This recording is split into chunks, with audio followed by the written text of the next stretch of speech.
Neste vídeo, vamos começar a falar sobre o lançamento oblíquo, que é um lançamento muito comum, né? Digamos assim, que a gente pode ver em arremessos de basquete, né? Ou um chute que é dado a longa distância. E esse lançamento oblíquo, né? Ele é caracterizado por uma trajetória parabólica, como nós estamos vendo nessa figura. Então, a partir de um ponto O, a origem, se determinado objeto for arremessado desta forma, né? Imagine uma bola sendo chutada, né? Imagine que um jogador chute uma bola de um lado a outro do campo, por exemplo. Essa bola ela sobe, ela atinge uma altura máxima ao longo da trajetória e ela então volta para o solo, continuando assim a trajetória parabólica. Observe que essa trajetória ela é parabólica porque a gente considera o movimento sempre no vácuo, né? Na ausência da resistência do ar. Aliás, todos todas as nossas análises de lançamentos aqui, horizontal, oblíquo, são todos considerados, né, no vácuo, ou seja, sem a resistência do ar. Então, neste caso, a trajetória será parabólica. Bom, como é que é a descrição deste movimento? Observe que a partir de um ponto inicial, um objeto, uma bola, por exemplo, é arremessada, lançada com uma velocidade inicial v0, que é representada por este vetor v0. Esta é o vetor velocidade inicial de arremesso de uma bola, de chute, de lançamento. Esta velocidade tem uma inclinação, e ela pode ser assim em relação a este referencial que nós temos aqui, o referencial XY, supondo que o X aqui seja o solo, o chão, por exemplo, eu posso colocar, né, para destacar isso, uns tracinhos, é muito comum a gente fazer isso aqui, né, dizer que é o chão, o solo. Imagina que isso aqui seja o solo, então é o referencial da Terra. Mesmo que a partir do solo essa bola seja chutada, ela sobe e perfaz uma trajetória parabólica. Neste ponto, há uma velocidade inicial de chute, ou de saída, de arremesso, de lançamento. E esta velocidade, por ser inclinada em relação aos eixos x e y, que são eixos de referência para analisar o movimento, esta velocidade, por ser um vetor, pode ser decomposta em duas projeções. Uma projeção ou componente na direção horizontal, e sua outra projeção ou componente em relação ao eixo vertical, que são esses componentes aqui, chamada de Vx e V0y. O que é característico desse movimento é que, assim como no lançamento horizontal, a componente horizontal da velocidade, que é essa parcela aqui, a projeção da velocidade no eixo horizontal, ele permanece o mesmo em todo o ponto da trajetória. Observe que a bola ao ser chutada, ela recebe uma velocidade v0. Logo, tem uma projeção dessa velocidade no eixo horizontal chamada vy. No ponto de uma certa altura, este vy terá o mesmo valor. Teremos o mesmo vetor, horizontal para a direita, com o mesmo tamanho, ou seja, o mesmo módulo. No ponto de máxima altura, também, o vetor horizontal será o mesmo, mesma direção, sentido para a direita. Na descida, também, horizontal, apontando para a direita. E no ponto mais baixo, horizontal para a direita. A primeira observação é que a componente horizontal da velocidade não muda, permanece constante em todo o trajeto. Por outro lado, de forma diferente, é a componente vertical da velocidade. Justamente porque há uma atuação, já vimos, né? Não cansamos de falar, a atuação de um campo gravitacional terrestre por meio de uma aceleração imposta sobre o movimento, que será sempre vertical para baixo, e essa aceleração é a gravidade.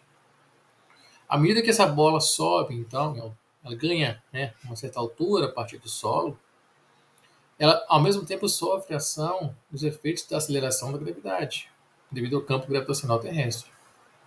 Então, uma velocidade que ela tinha inicialmente chamada de v0y, que era a parcela, a projeção desta velocidade inicial, à medida que esta bola, por exemplo, ela sobe na sua trajetória, a sua componente vertical ela vai se reduzindo, como se fosse o lançamento vertical para cima independente. Observe que aqui ela tinha o seu valor máximo, neste ponto ela já está bem menor, e no ponto de máxima altura sabemos que a velocidade na direção y é zero. Portanto, neste ponto, de máxima altura, digamos assim, não haverá a componente vertical da velocidade. haverá somente o componente horizontal, que permanece constante ao longo de toda a trajetória parabólica. A partir do ponto de máxima altura, quando esta bola começa a descer também neste movimento parabólico, certo? De forma simétrica, da mesma forma que ela subiu com uma parábola, ela desce por meio de uma parábola de forma simétrica. E assim também são os vetores de velocidade. Neste ponto aqui, nós tínhamos uma velocidade que era vertical para cima. Neste ponto equidistante, digamos assim, simétrico, teremos uma velocidade vertical para baixo. De tal maneira que esta componente aqui, em valor, será igual em valor a esta componente. Só não serão vetores iguais porque as direções são iguais, valores iguais, porém sentidos opostos. Aqui a velocidade vertical aponta para cima e aqui ela aponta para baixo, mas em módulos são iguais. À medida que a bola vai descendo, observe, né? A componente da velocidade vertical ela vai aumentando, atingindo o valor máximo como antes do arremesso. Mesma direção, mesmo valor, porém o sentido é oposto. Observe aqui. Esta é, assim, de certa forma, né, uma visão geral deste movimento chamado de lançamento oblíquo. Uma observação é que o vetor total, o vetor velocidade, ele será sempre o quê? A composição, a soma das velocidades individuais. Ele será igual a velocidade x mais a velocidade y, ou seja, ele será igual à soma do vetor velocidade na horizontal, vx, mais a componente vertical da velocidade, vy. Isso é verdade em todos os pontos da trajetória. Observe, no ponto inicial, quando a bola é chutada, há uma velocidade inicial v0. Esta velocidade é a soma deste Vx mais deste V0y. Neste ponto, a uma certa altura, a velocidade mudou. Esta velocidade agora. Mas a soma continua sendo válida. Ou seja, esta velocidade é igual a Vx neste ponto mais Vy neste ponto. No ponto de máxima altura, o Vy é zero. Logo, o V é igual a Vx, porque a componente y é igual a zero neste ponto. Quando começa a descida, a velocidade também muda. Esta velocidade. Este é o vetor velocidade da bola, por exemplo. E esta velocidade, ela pode ser construída pela soma de Vx e Vy neste ponto.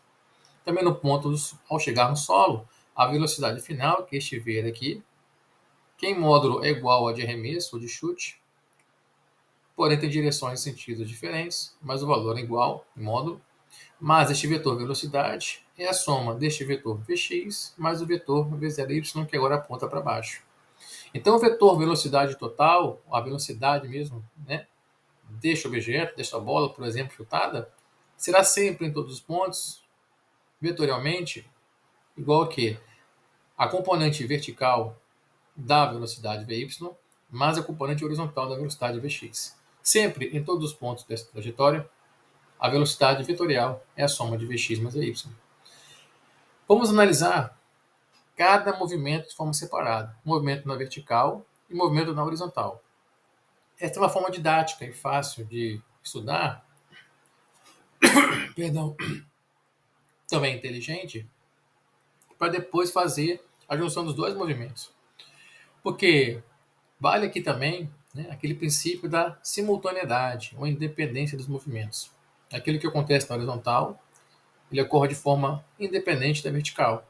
De tal maneira que eu posso estudar o movimento na horizontal de forma separada, também da vertical de forma separada, e no final juntar os dois movimentos para ter um movimento real, né, do fenômeno que eu estou analisando. Vamos agora partir para a análise daquilo que a gente chama de a componente vertical dessa velocidade. Vamos lá. Como é que funciona então a análise da componente vertical? Aqui está a nossa mesma trajetória parabólica. Vimos que a componente da velocidade na direção vertical, ela varia, ok? E não varia de qualquer forma, ela varia segundo o movimento que nós conhecemos, que é o movimento retilíneo uniformemente variado. Então, na direção vertical, nós temos o famoso MRUV.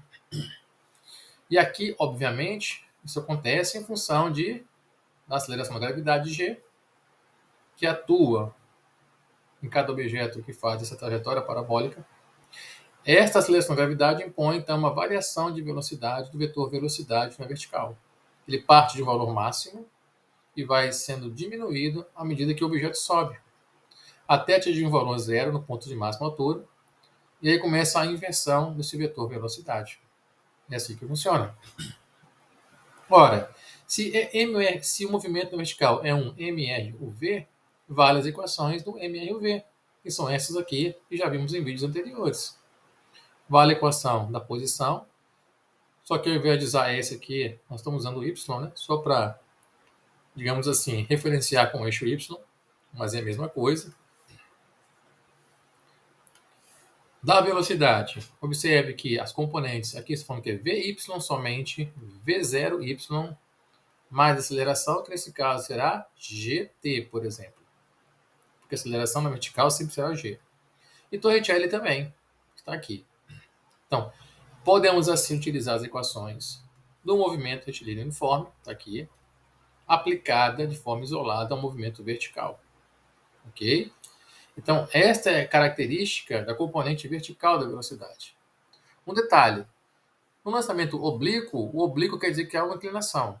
Então, nesse caso, a inclinação dada pelo ângulo θ aqui em relação ao solo, ao chão, por exemplo. É por isso que, havendo essa inclinação, eu posso projetar uma componente horizontal e também uma componente vertical. Essa figura destaca aqui a componente vertical da velocidade, porque a análise aqui é separada da vertical.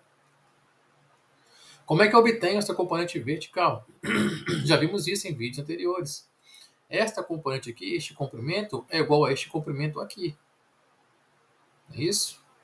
Então, se eu falo que isso aqui, este comprimento aqui, seria também o V0y, né? De igual forma, o V0y. Isso aqui é o comprimento que equivale a V0y, ou seja, é componente de V0 na direção y. Observe que a relação entre o módulo de V0y, que é a projeção, e o módulo de V0 é relacionar um cateto oposto desse ângulo aqui, porque aqui é um triângulo retângulo de 90 graus, ó, cateto oposto sobre hipotenusa. Associar cateto oposto, certo? Sobre uma hipotenusa de um triângulo retângulo, isso aqui é o que nós conhecemos como função seno desse triângulo retângulo. Então, o seno daquele ângulo é exatamente isso. Ora, mas o cateto oposto, nesse caso, é um V0y. A hipotenusa é um V0.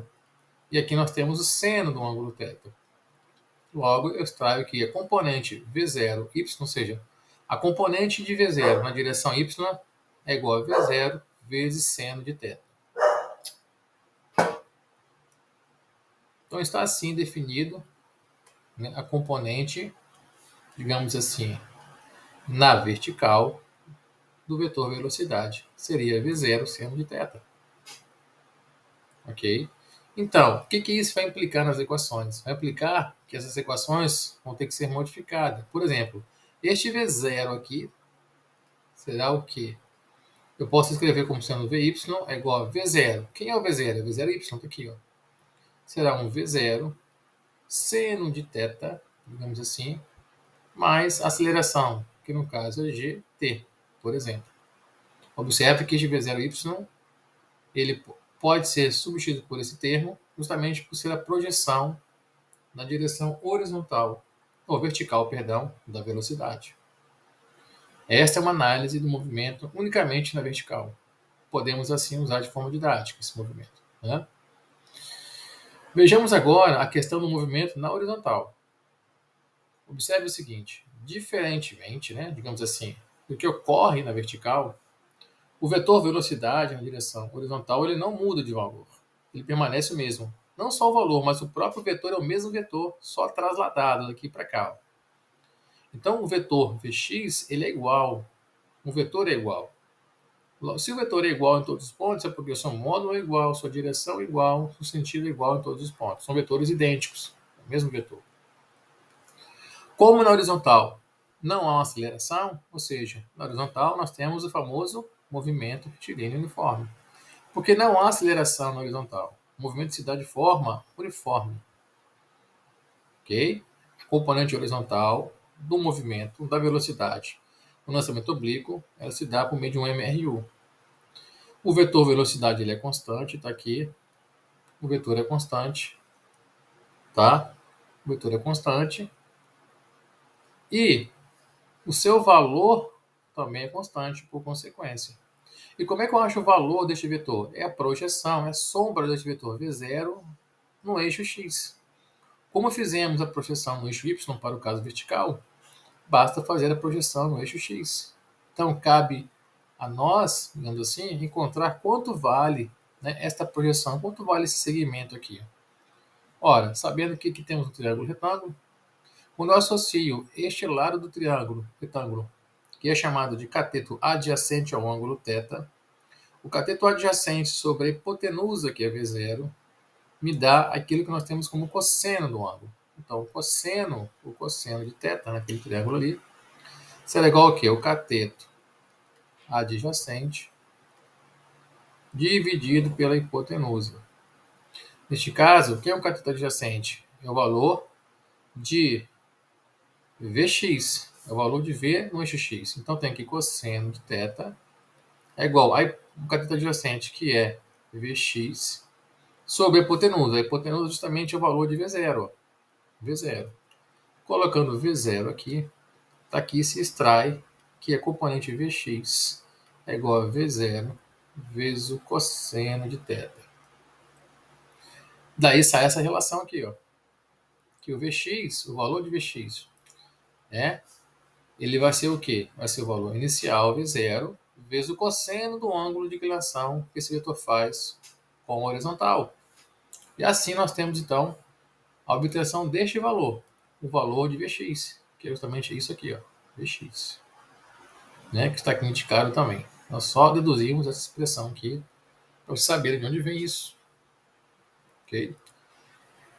Então, este valor ele é constante ao longo de toda a trajetória. Não importa em qual posição que eu analiso, né, ele será constante. E, por ser um movimento retilíneo uniforme na horizontal, vale aquelas equações de velocidade, né? Qual é a equação de velocidade? Vale o famoso V...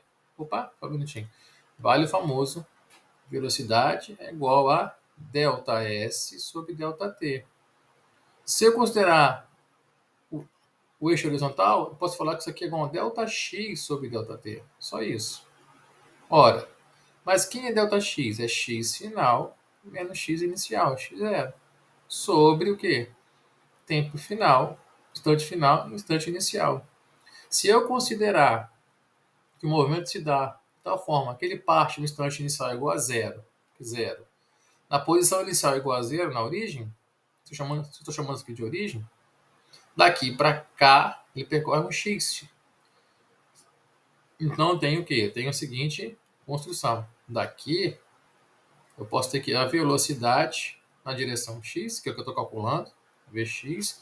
Eu estou querendo calcular o Vx, então vindo na horizontal. Vai me restar quem? Vai me restar o x sobre o tempo t. Logo, a posição x, ou seja, em qualquer instante aqui, para calcular o valor de x, qualquer posição x aqui, é o quê? É o valor Vx da velocidade x vezes o instante de tempo t. Daí essa expressão que está aqui, ó. Porque o movimento na horizontal é justamente um movimento retilíneo uniforme. Ora, sabendo que Vx é isso aqui, eu posso também ter essa expressão aqui, ó, que a posição x vai ser o quê? Vai ser um V0 vezes o cosseno de θ vezes t, que é uma outra expressão que eu também posso ter para calcular, né, esses valores de velocidade. Seria essa outra expressão para que eu possa fazer aí um paralelo, digamos assim, com a expressão de cima aqui, ó. Observe. O Vx, ele sai daqui, ó. Ele sai dessa expressão. Uma vez substituído nessa expressão aqui, eu obtenho essa expressão aqui final. Então, estão aqui esmiuçados, né, os valores de velocidade na direção horizontal e na direção vertical. No próximo vídeo, falaremos sobre alcance máximo e altura máxima deste movimento chamado lançamento oblíquo. Até o próximo vídeo.